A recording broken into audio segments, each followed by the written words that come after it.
Boa tarde, gostaria de aproveitar esse tempo para responder mais uma pergunta sobre participar da ceia do Senhor. E eu gostaria então que esta pessoa que me perguntou prestasse muita atenção, mas com certeza vai ser uma colaboração para muitos que com certeza vão ouvir e aprender com a meditação que faremos juntos aqui. Quero primeiramente compartilhar algumas coisas que aprendi com outro irmão do passado. Seu nome é Shatter. Vamos ler então Lucas 22, 19 e 20. Na noite em que Jesus foi traído, após a ceia pascual, ele tomou o pão e, havendo dado graças, partiu e deu-lhe a seus discípulos, dizendo: Isto é o meu corpo que por vós é dado. Fazei isto em memória de mim. Semelhantemente, tomou o cálice depois da ceia, dizendo: Este cálice é o novo testamento no meu sangue que é derramado por vós. Jesus estava perto de ir para a cruz e ao Pai, deixando assim os seus amados discípulos neste mundo. Ele estava indo preparar-lhes um lugar, para depois retornar e recebê-los para si, para que onde ele estivesse, eles pudessem também estar. Sabendo que seus corações facilmente se esqueceriam, e ciente da fria influência exercida pelo mundo, ele deixou, antes de partir, este simples e amável pedido: Fazei isto em memória de mim. Havendo-se oferecido como a verdadeira Páscoa sobre a cruz, e tendo sido sepultado, ele ressuscitou de entre os mortos, pela glória do Pai, e tomou um lugar que lhe estava reservado à destra do Pai. Podemos contemplar isso em Romanos, capítulo 6, versículo 4. Desde então, ele continua falando com a mesma ênfase aos corações daqueles que são seus, por intermédio do seu servo Paulo. Leiamos 1 Coríntios, capítulo 11, versículo 23. Os escritos dos apóstolos são palavras que foram ensinadas pelo Espírito Santo. Você pode conferir isso em 1 Coríntios 2, versículo 13.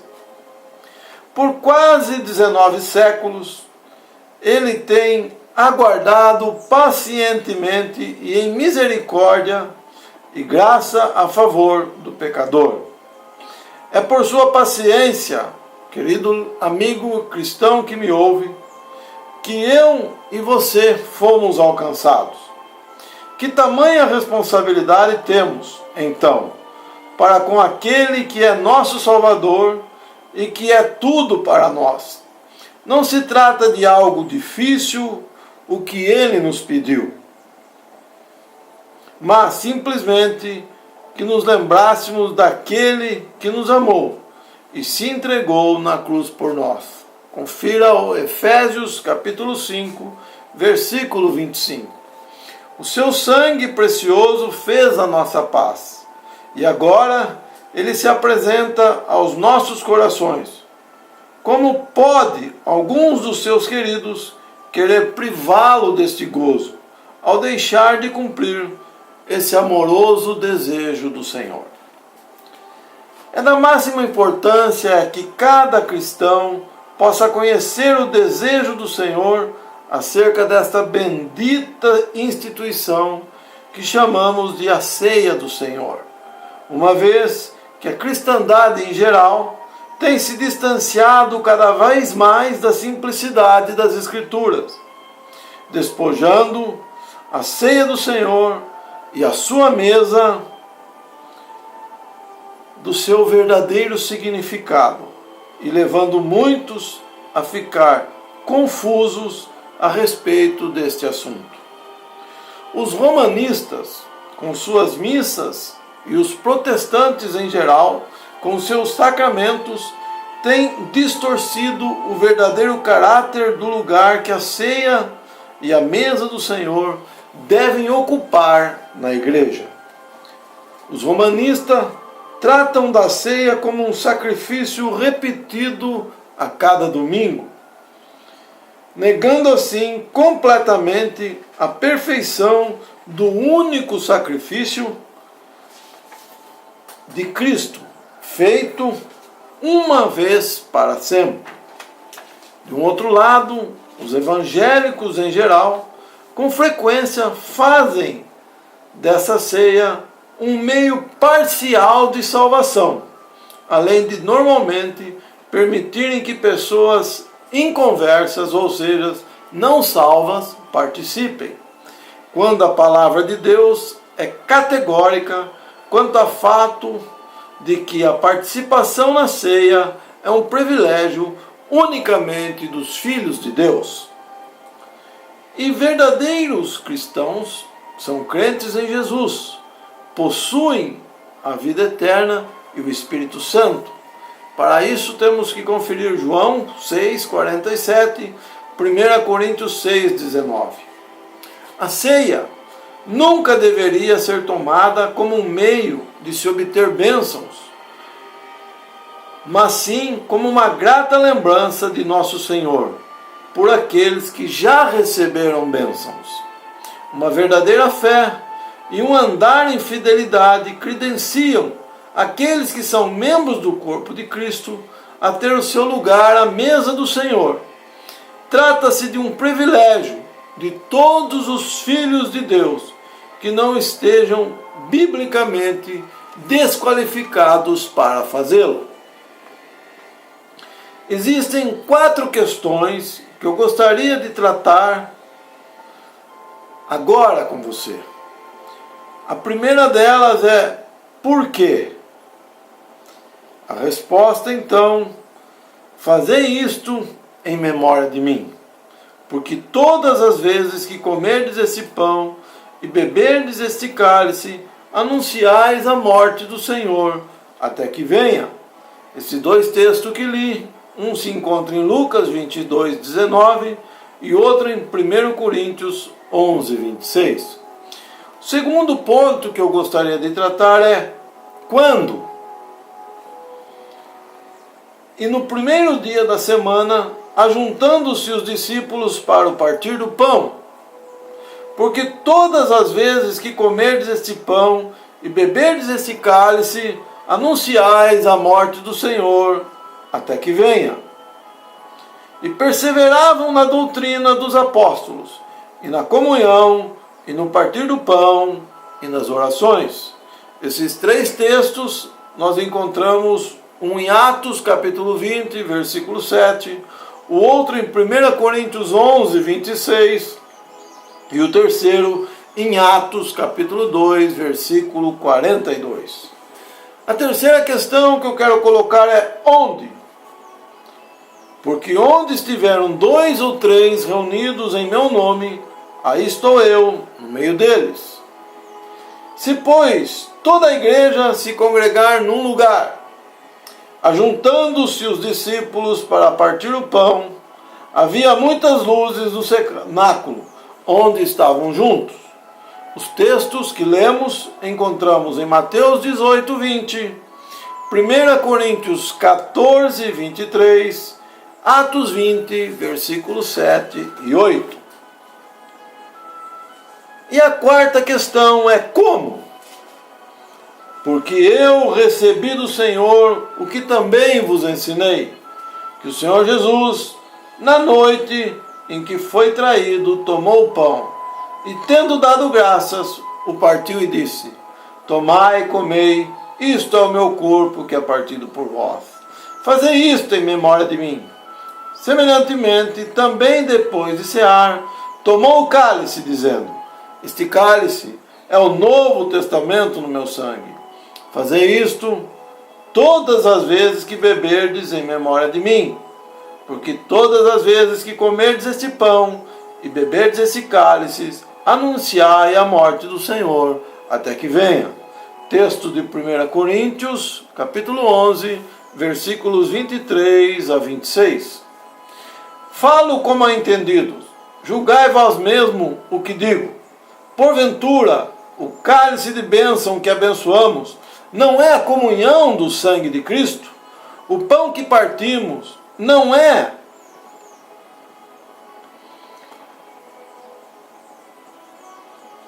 a comunhão do corpo de Cristo? Porque nós, sendo muitos, somos um só pão e um só corpo, porque todos participamos do mesmo pão. Encontramos isso em 1 Coríntios, capítulo 10, versículos 15 a 17.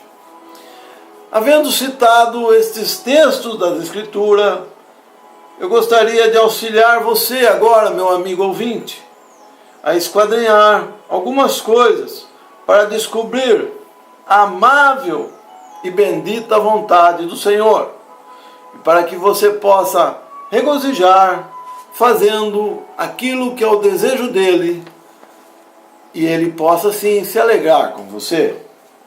A primeira questão que tratamos é: por que devemos tomar a ceia do Senhor? A resposta, em memória de Jesus, para que nossos corações possam trazê-lo à lembrança. O partir do pão nos fala do seu corpo, entregue por nós sobre o madeiro. O beber do cálice nos fala do seu precioso sangue, derramado por nós. Ao participarmos destes símbolos do seu amor, anunciamos a sua morte. Na presença de Deus e dos anjos santos, e também diante dos poderes invisíveis das trevas e da maldade, Satanás e seus anjos, e também diante de um mundo de pecadores culpados e perdidos. Anunciamos assim o maravilhoso fato de que o Senhor Jesus, o Senhor da glória, o Cristo de Deus, foi até a cruz do Calvário, sofreu, derramou seu sangue e morreu. Nós anunciamos o mais esplêndido acontecimento já ocorrido na história do universo, como o seu Criador onipotente, que se tornou homem, sem pecado, sofreu aquela terrível vergonha e dor, a fim de que Deus fosse glorificado, a fim de que o poder de Satanás fosse anulado e a questão do pecado resolvida de uma vez por todas. Mas Deus o ressuscitou dentre os mortos e lhe deu glória, mostrando assim a todos a sua estima, pela oferta única e perfeita. Já está sentado à direita da majestade nos céus, aguardando o glorioso momento que só Deus conhece, quando descerá nos ares para chamar os seus amados, para estarem com ele para sempre. 1 Tessalonicenses, capítulo 4, versículos 15 a 18. Então, irmão, todos os cristãos estarão cumprindo as suas palavras, fazer isso em memória dele e anunciando a sua morte até que ele venha. É uma questão a se perguntar.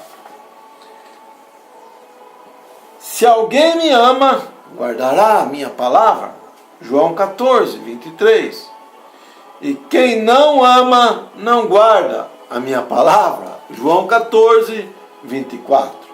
A próxima questão que temos que tratar é: quando devemos tomar a ceia? E o que aprendemos daqueles versículos que lemos anteriormente. Quanto a isto, o Senhor não deixou qualquer mandamento específico, mas indicou na sua palavra o que pensa a respeito disso. E o crente espiritual, cuja consciência está sendo exercitado, está alinhado com a palavra e não terá dificuldade para discernir isso corretamente. É bem evidente que todo coração leal irá dizer: eu gostaria de lembrar com frequência. Vejamos que a Escritura nos diz a respeito, em Atos 2:42. quase 3.000 cristãos eram nesse momento acrescentados à igreja. E o que lemos ali? Perseveravam na doutrina dos apóstolos e na comunhão e no partir do pão. Esta passagem deixa claro para nós que eles compreenderam as palavras do Senhor e demonstra que o partir do pão não era uma coisa ocasional, mas algo praticado com frequência. Embora a expressão partir do pão também fosse usada como uma refeição comum, e até aparece muitas vezes com esse significado na Bíblia. Mas temos que analisar o versículo que lemos, e ele diz respeito à ceia do Senhor. Também encontramos uma outra passagem importante em Atos 27, que nos diz que no primeiro dia da semana, veja, primeiro dia da semana, lembrado em Apocalipse como o dia do Senhor, Apocalipse 1:10, é o dia que se segue ao último, e o último é o sábado. Assim, primeiro dia da semana é o dia no qual o Senhor Jesus ressuscitou dentre os mortos. E aprendemos deste versículo que os apóstolos, os discípulos daquela época, tinham por costume se reunir nesse dia para partir o pão em memória do Senhor. Isso é o que motivava a reunião, era o objetivo da reunião, pelo que lemos no versículo. Paulo falou com eles nesse dia, mas eles não estavam reunidos para ouvir Paulo, estavam reunidos para recordar a pessoa do Senhor Jesus e sua morte. Alguns, ao lerem essas linhas, podem dizer que não há nada que demonstre que os discípulos se reuniam todo o primeiro dia da semana. Mas vou lembrá-lo, amigo ouvinte, que anunciamos a morte do Senhor até que venha. E assim, ao nos reunirmos no primeiro dia da semana, poderá ser a última vez na semana que iniciamos, pois o Senhor pode vir ainda hoje. A volta de Cristo se encontra tão evidente nas Escrituras que o seu povo deve permanecer sempre em uma atitude de espera. Lucas 12, 35 e 36, 1 Tessalonicenses 1, 9 e 10. Você nunca mais passará um dia do Senhor se entender isso sem anunciar a sua morte. Porque em Atos você lê com atenção e o seu coração pode se regozijar. No primeiro dia da semana, ajuntando-se os discípulos para partir o pão. Além do mais, encontramos ainda em João, capítulo 20, versículos 19 a 26, que em 2 semanas sucessivas, o Senhor Jesus apareceu no meio deles no primeiro dia da semana. Pois encontramos nos textos: paz seja convosco.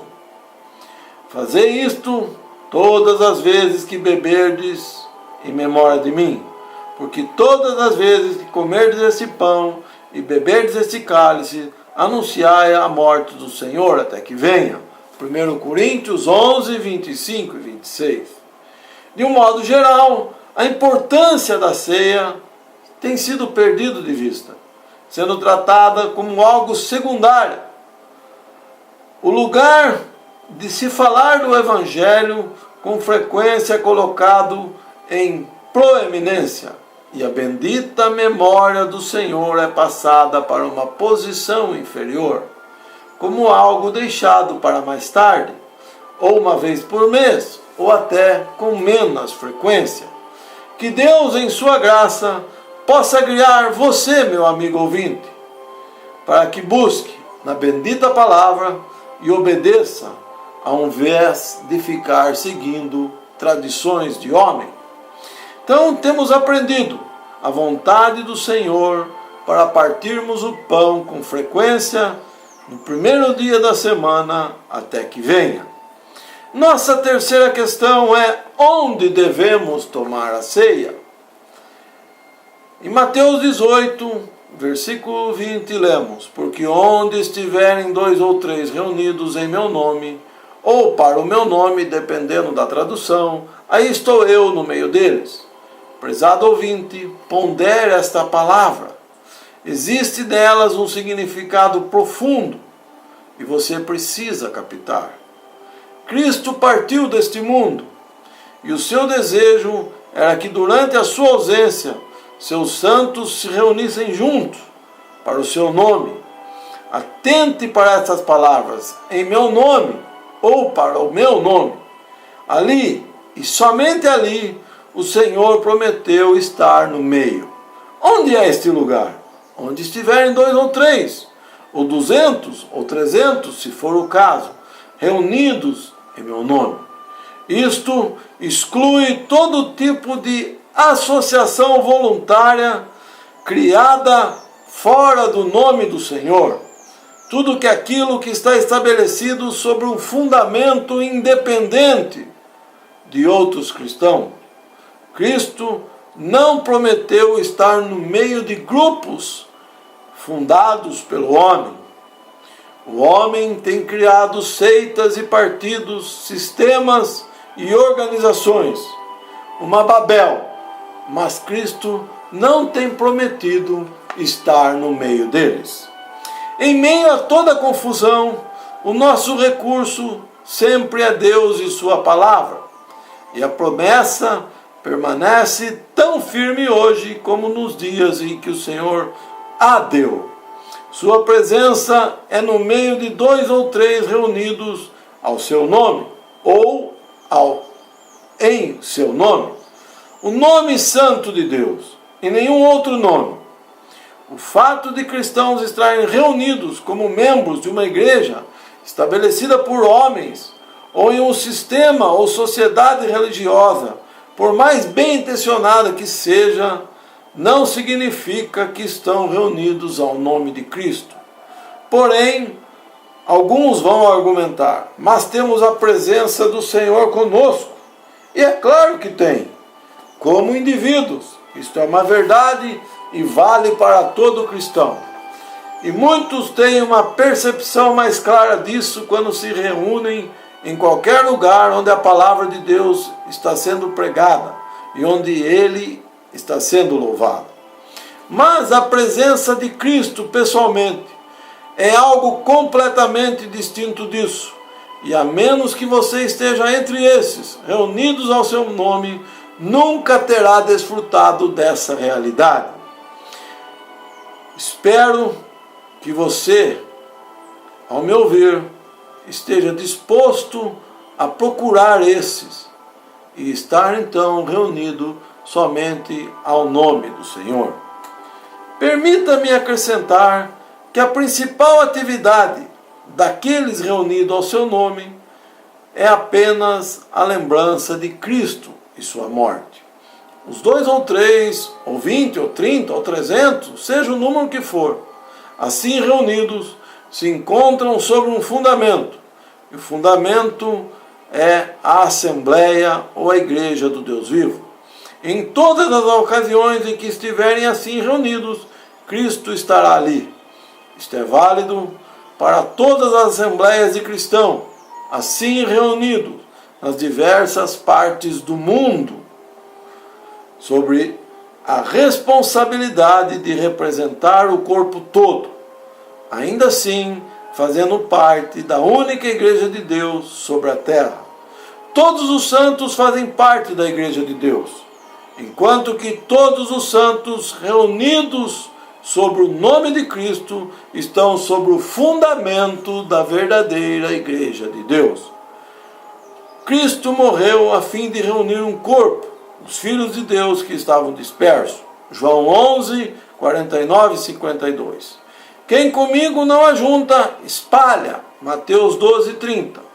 O lobo é o que arrebata e dispersa as ovelhas. João 10, 12. Querido ouvinte, você está disperso? Você está esperando o quê? Você está nas muitas seitas ou você está reunido ao nome do Senhor? Apesar do completo fracasso e obstinação do homem e da confusão geral semeada pela cristandade, a imutável palavra de Deus continua afirmando que há um só corpo e há um só Espírito. Encontramos isso em Efésios 4, versículo 4. E que a responsabilidade que o cristão tem de guardar a unidade do Espírito no vínculo da paz nunca cessará enquanto ele estiver neste mundo. Efésios 4, versículo 3.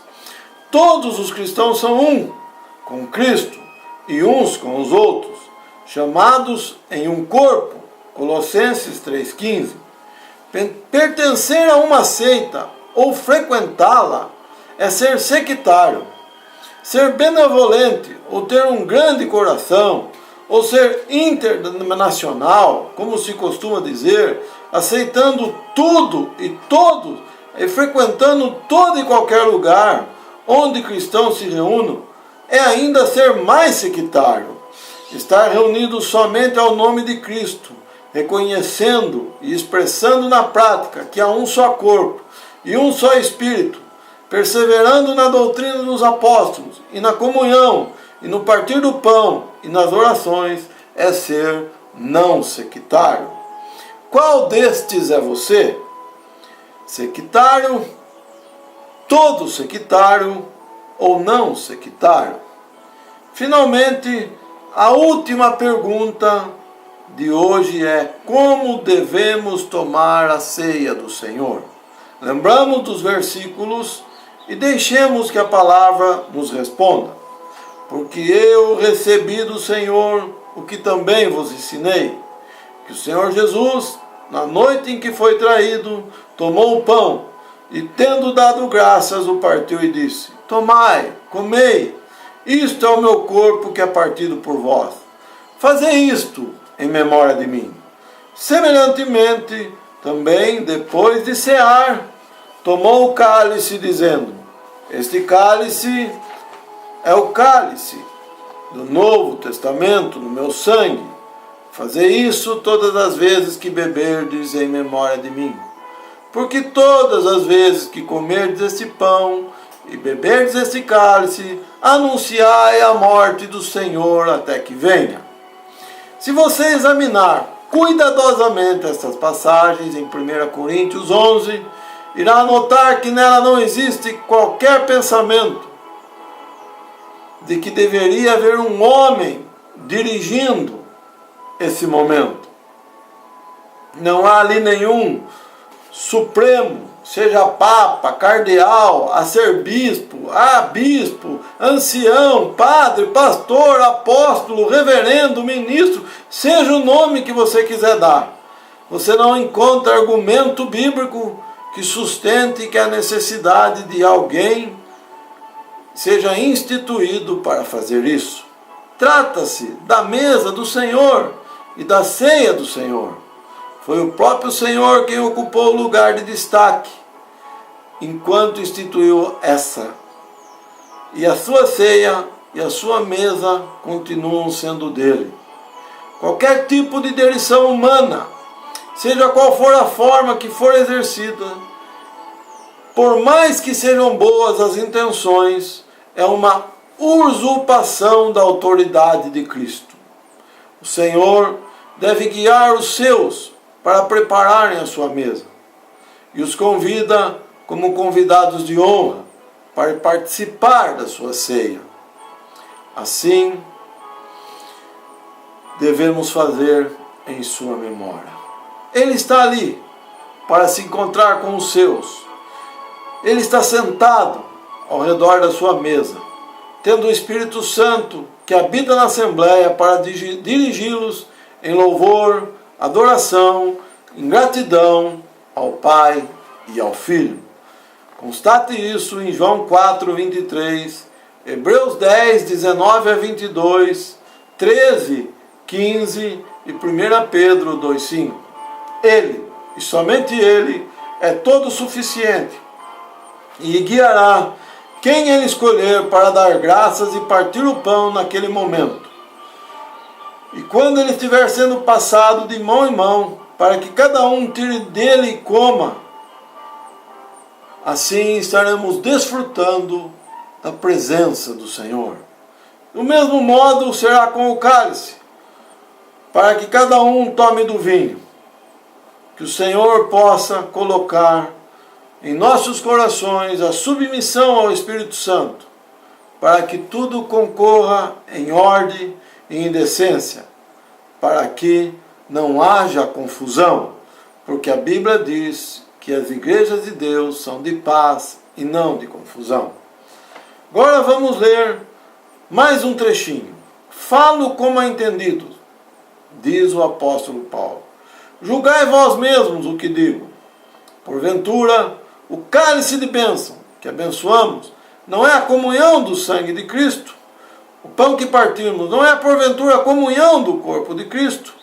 Porque nós, sendo muitos, somos um só pão e um só corpo, porque todos participamos do mesmo pão.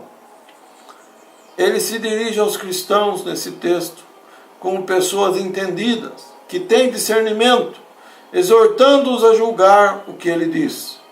E os versículos que se seguem mostram claramente como devemos tomar a ceia do Senhor.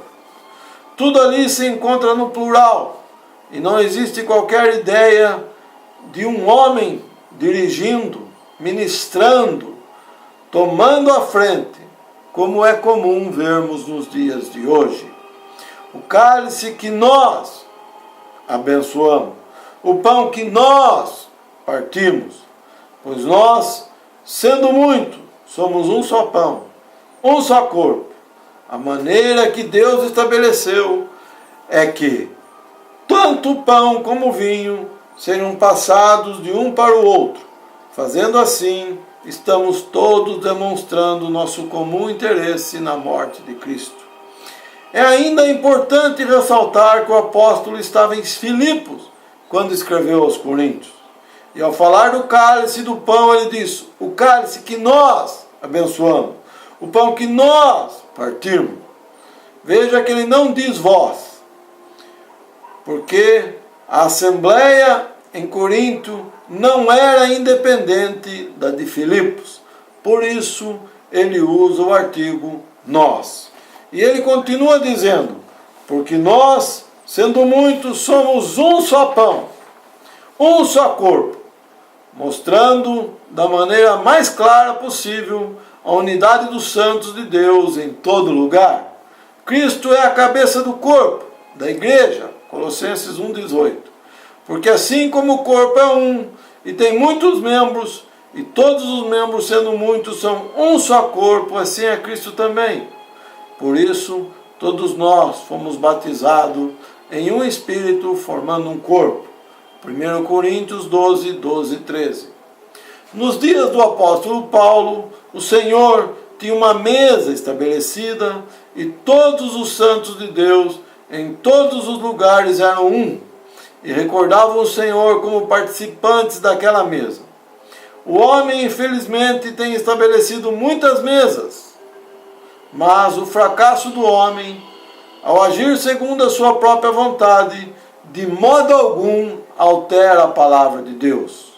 Cada filho de Deus tem a responsabilidade de procurar onde se encontra a mesa do Senhor, em meio a toda a confusão existente, e nela recordar a morte do Senhor. Amado ouvinte, que você possa desfrutar desse bendito privilégio. Não deve se esquecer de julgar a si mesmo. Participar dos símbolos, ou seja, do pão e do vinho, que trazem à memória o amor de Cristo, há necessidade de se julgar a si mesmo, para se comer e beber sem ser indignamente. Muitos falham em discernir isso, em discernir o corpo e o sangue do Senhor. Isto, com certeza, traz juízo no tempo presente para esses, assim como acontecia nos tempos dos apóstolos.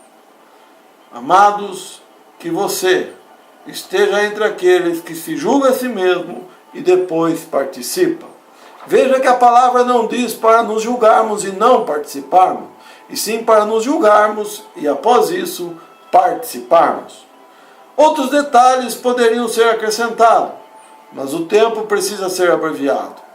E assim, quero encerrar este momento com esse pequeno ensino para que você possa aprender da graça do Senhor, desfrutar, assim como aqueles de Bereia, examinando todas as coisas. Porque a palavra de Deus diz: se os teus olhos forem bons, todo o teu corpo terá luz. Mateus capítulo 6, versículo 22. Tenha uma boa tarde e possa meditar bastante no que ouvimos hoje. Obrigado. Um grande abraço do seu irmão Júlio.